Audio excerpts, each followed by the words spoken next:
What if rejection is not your enemy, but your greatest agent of change? Jung believed our deepest wounds contain the seeds of our truest self. In this video, discover how embracing rejection, as Stallone did on the threshold of his success, can transform your perceived failures into your most effective catalysts for personal growth. Before he was a legend, Sylvester Stallone was turned down over 1,500 times. Studios slammed doors in his face, even mocked his slur. But something within him just would not break. He understood something about rejection that the rest of us don't. Today, you'll learn the psychological model that flips rejection around from fear to ally. You'll find out the 3 mindset shifts that allowed Stallone to turn his failures into Rocky, a script he wouldn't sell unless he starred in it himself. By the end, you'll have practical tools to flip your objections into opportunities. Whether faced with career failure or creative blocks, these concepts will help you build the resilience that enables obstacles to be stepping stones to your highest purpose. You'll discover strong, real-life reverse psychology tactics based on Carl Jung to allow you to rethink rejection as a source of misery into your most powerful tool for success. Rather than fearing or shunning rejection, you'll discover how to leverage it purposefully, turning perceived failures into significant breakthroughs in your personal and professional life. When you're done watching this video, you won't simply know rejection differently.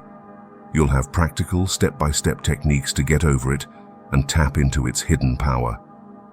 Rejection is the most painful, universal human experience. Over the centuries, the desire to be accepted has been the foundation of the human self.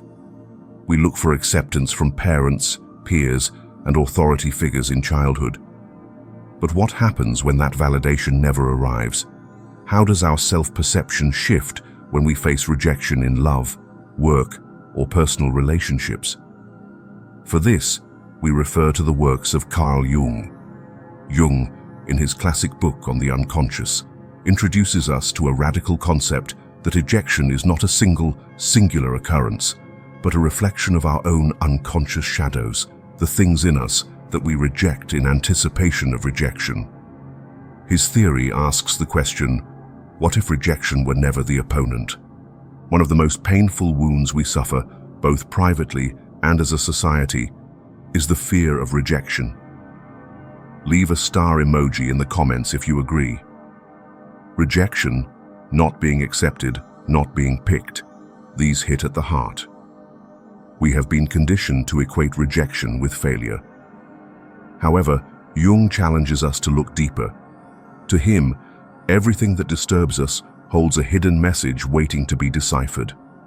It is within the shadows that our deepest truths are concealed, and paradoxically, where our greatest power also resides. First, we need to understand that rejection is a mirror to self-discovery. In doing so, it transforms from an adversary into a teacher. And this is where we can turn it into our biggest tool for success. Why? Because it reflects our unmet needs, our unhealed stories, and our tendency to hand over our sense of worth to the reactions of others. It shows us where we are still seeking permission to feel enough, where we are still waiting for someone else to validate what we have not yet claimed within ourselves. Look at it this way. You send a message to someone important to you, but receive no immediate response. Within seconds, your mind begins spinning narratives. They do not care about me. Did I say something wrong? Maybe they do not want to talk to me anymore. In just a few minutes, a simple lack of response triggers a storm of insecurities and doubts. Have you had these thoughts before? That is the power of rejection. It slips in quietly, often unnoticed at first, but then begins to echo through the chambers of our inner world. It reactivates old wounds, ones that were formed in childhood and reinforced over time. Think about those subtle dismissals from your parents, the birthdays your aunts forgot, the cold shoulders you received when you wanted to share something personal, the times you were misunderstood by the adults in your life. As far as you're concerned, they've said in their minds, "I'm sorry, you don't belong here." And our nervous systems remember even when our minds have long tried to forget. That feeling of being ignored can be reawakened in an instant. But what if we paused before spiraling? What if instead of taking silence personally, we got curious about the reaction it sparked within us? Whenever you get that tightening in the chest or that sinking feeling in the stomach, those are not just responses to this one moment. They are clues pointing toward patterns you carry. They are the remnants of past experiences where we were rendered invisible, voiceless, or felt irrelevant. So, every time we feel rejected, we have the chance to examine our limiting beliefs. At this point, pause and think back on a moment when you were rejected. Were you truly less valuable just at that time? Or were you just too concerned about what others thought of you? Leave your thoughts down in the comments. Rejection stings not merely for what is, but also for the things it reminds us of. It is more akin to a mirror, not simply showing us the missing persons, but also borrowing from our own history. It surfaces the parts of ourselves that were once dismissed or neglected and now crave acknowledgement. This is why even small instances of being ignored can feel overwhelming. They touch something much older and more tender inside of us. Maybe it is not about them at all. Maybe the silence is neutral or even accidental. Maybe it says nothing about our worth and everything about the stories we have come to believe about ourselves. And maybe our need for immediate reassurance is not a flaw, but a signal. A signal that there is something within us that longs to be seen and comforted. Not necessarily by the other person, but by ourselves. Perhaps that need is not weakness, but wisdom. Perhaps it is the most honest part of us, the part that still remembers what it felt like to be unseen, unheard, or misunderstood. That quiet ache might be the echo of all the moments we brushed our own feelings aside just to be accepted.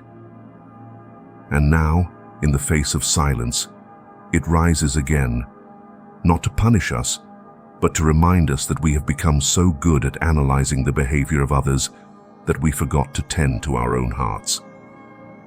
Now, in order to understand Jung's ideas, let's talk about reverse psychology for a moment. One of the basic theories of reverse psychology that can be used in rejection is the theory of cognitive reappraisal. This states that how a painful emotional experience is viewed will determine the long-term effect it will have on the individual. It's not the action itself, but its meaning attached that will develop its effect on emotions. Rejection has been seen as abandonment, as a sign that we are not good enough, or it has been seen as redirecting, as an invitation to grow, as evidence that we are being steered towards something that is more in alignment with our truth. However, reverse psychology offers a revolutionary approach. Instead of resisting rejection or begging for recognition, it invites us to shift our perception. Rather than trying to change the outside world, it pushes us inward. Jung spoke of the need for bringing into wholeness the shadow, for becoming conscious of, for owning those things in ourselves of which we are unconscious or are afraid. These are the things we keep hidden, in secret, so no one else discovers, in the hope we don't ever see them ourselves. Reverse psychology is a tool that, when applied consciously, can completely change how we experience rejection and the emotions tied to it. It allows us to step outside the habitual roles we play and challenge the automatic beliefs we have about what rejection means. Instead of focusing on people's judgment of us or internalizing dismissal, we begin our self-help journey to take ownership of our emotional responses.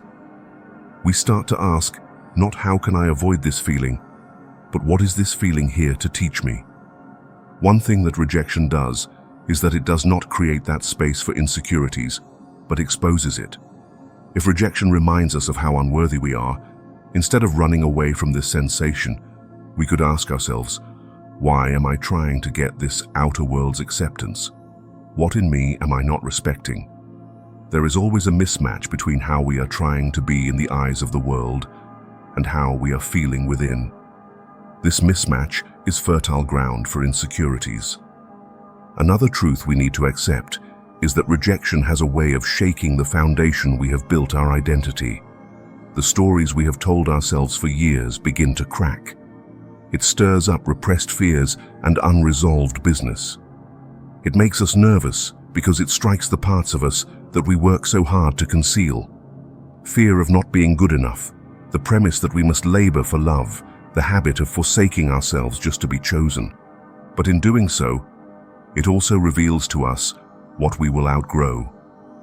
It brings awareness to the outdated patterns we have been carrying.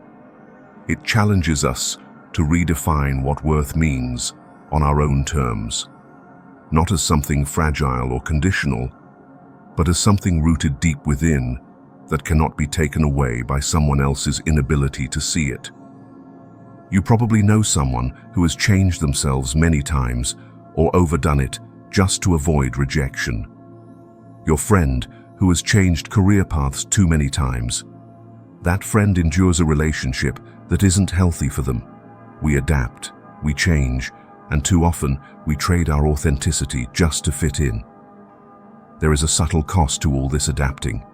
We lose touch with the parts of ourselves that feel too risky to expose. We learn to read the room, but become strangers to our wants. But do you know that this pursuit of approval can become a dangerous trap? Yes, it promises connection, but often leads to disconnection from our truest selves. In trying so hard to be loved, we begin to mold ourselves into what we think others require.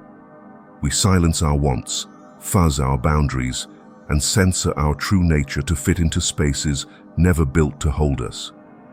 Over time, this disconnect becomes a quiet ache, a sense that we are present but not fully seen, that we are included but not truly known.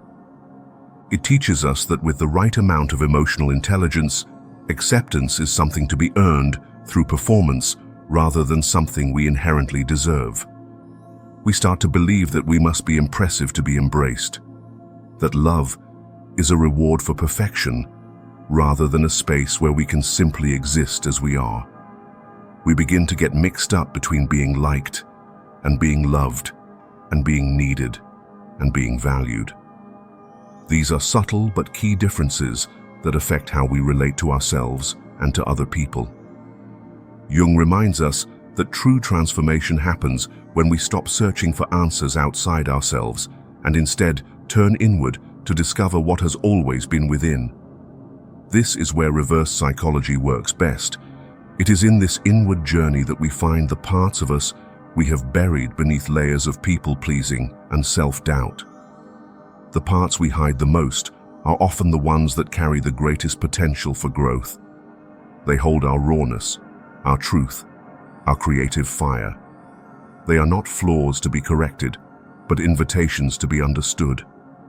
Rejection shines a light on those hidden places. It interrupts our patterns.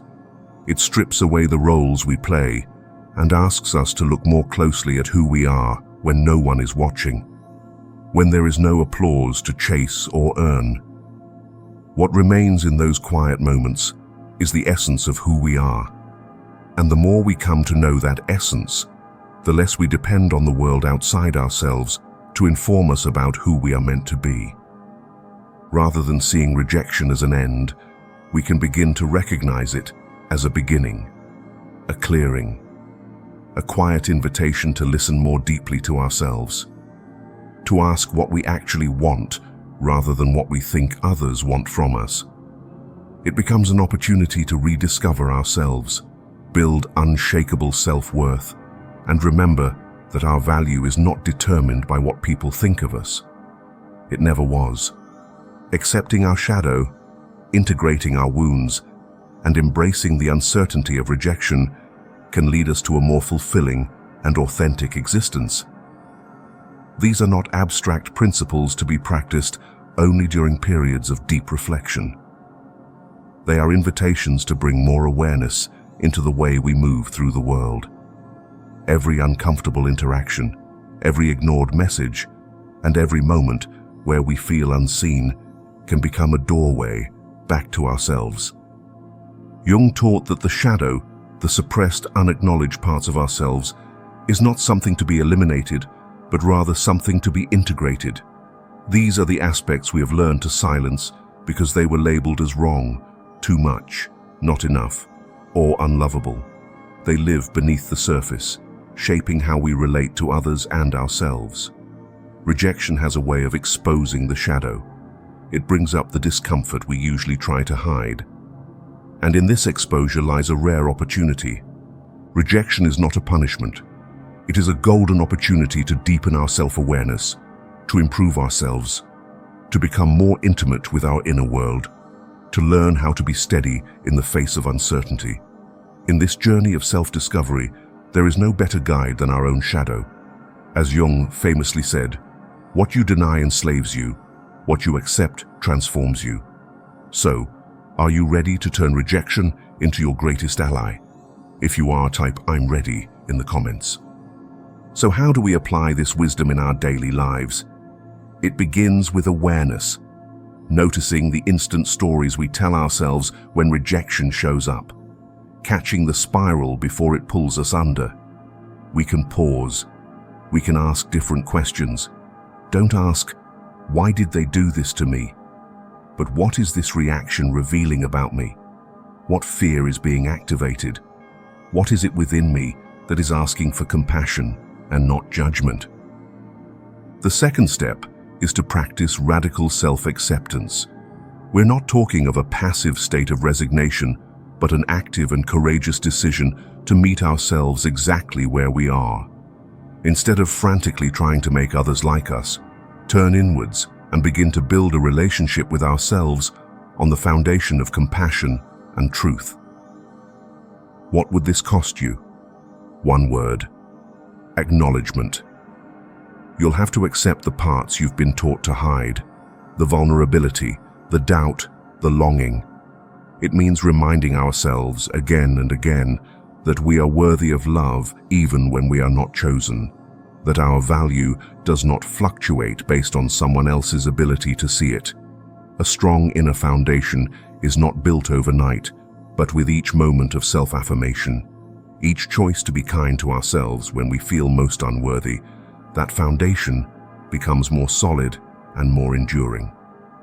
Thirdly, you can use reverse psychology to shift your mindset.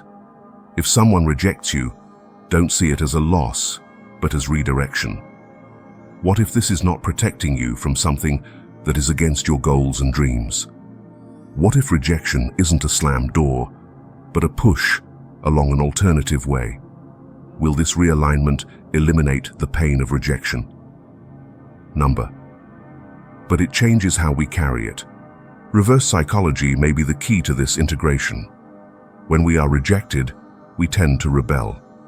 We wish to be accepted, approved of, and loved. We wish to fix the situation or fix ourselves. This is merely a reinforcement of the fact that we are broken, independent of other people's approval. But with reverse psychology, we can redefine rejection and use that same energy to strengthen us rather than to weaken us. Psychological studies have shown that individuals who develop emotional detachment make a conscious attempt to develop greater resilience and a more secure sense of self-worth. This is not about being cold or unfeeling. It's about creating enough space within ourselves to bear witness to our emotions without becoming possessed by them. Emotional detachment is the ability to hold pain without being possessed by it. It allows us to sit with unease and stay grounded in who we are. If instead of viewing rejection as a judgment about our worth, we view it as an invitation to self-growth and development, we take back our power. We stop reacting from wounded places and start reacting from a place of self-awareness. The change does not take away the pain, but it reframes what the pain represents. It is a stepping stone, not a stumbling block. Rejection is not who we are anymore. It drives our expansion. It's now part of the story we tell ourselves, no longer as the time that fractured, but as the time we began healing.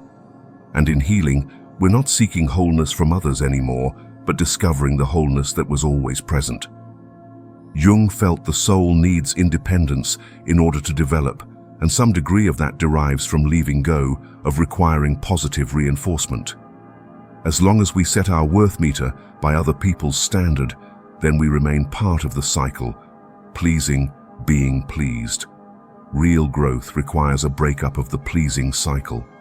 It invites us to return to ourselves again and again, to look for clarity not in the way we are received, but in the way we get to meet. Letting go is the key to this process. Day in and day out, we hold on to jobs, friends, or relationships that do not bring us joy because we are afraid of rejection or being alone. The comfort of familiarity can be strongly misleading. We hold on not because something is supporting us, but because we are afraid of what life would be like without it. Fear is inhibiting.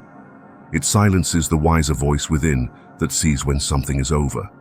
However, reverse psychology offers us a way to break free from these mental chains. It teaches us to step back rather than push forward. It invites us to ask, what happens if I stop needing this to work out a certain way? What shifts when I stop begging for attention or resolution? The answer is often surprising. When we stop insisting on something that causes us suffering, we experience inner liberation. That letting go is not loss, it is opening. It creates space for understanding, for healing, and for new possibilities to enter that were once excluded by our holding on. We begin to understand that our power lies not in controlling the result, but in choosing how we respond to it. Rejection or loss no longer means we have failed.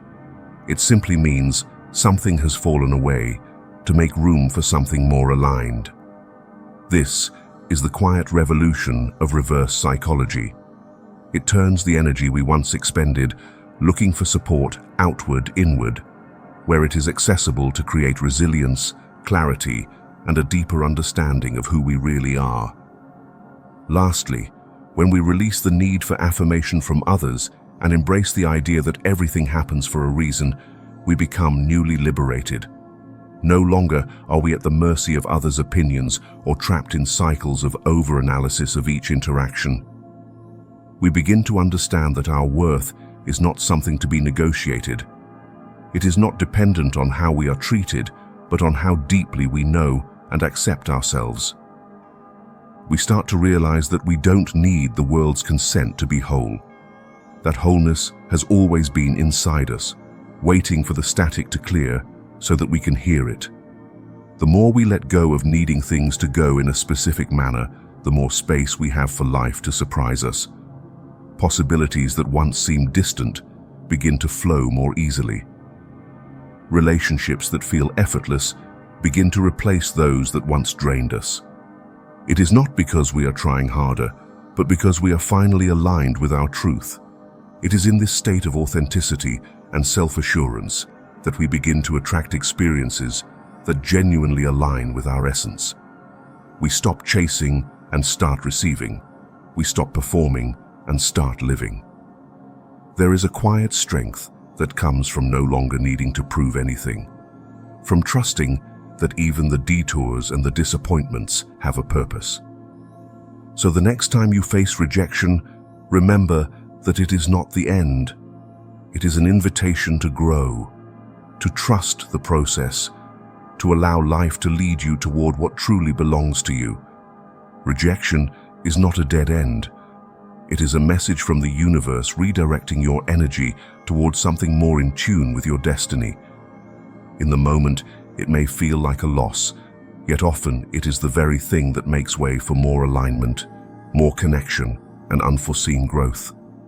What's a rejection that came early and hurt, but made you into something more? Think hard, because your experience could be another person's guide in the dark. Share your experience in the comments below. Let's make these comments a space for healing and transformation. If this video resonated with you, don't forget to like, subscribe, and turn on the notification bell. Join our community dedicated to transforming wounds into wisdom. As Carl Jung taught us, I am not what happened to me, I am what I choose to become.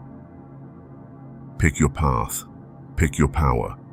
Thanks for watching, and I'll catch you in the next video.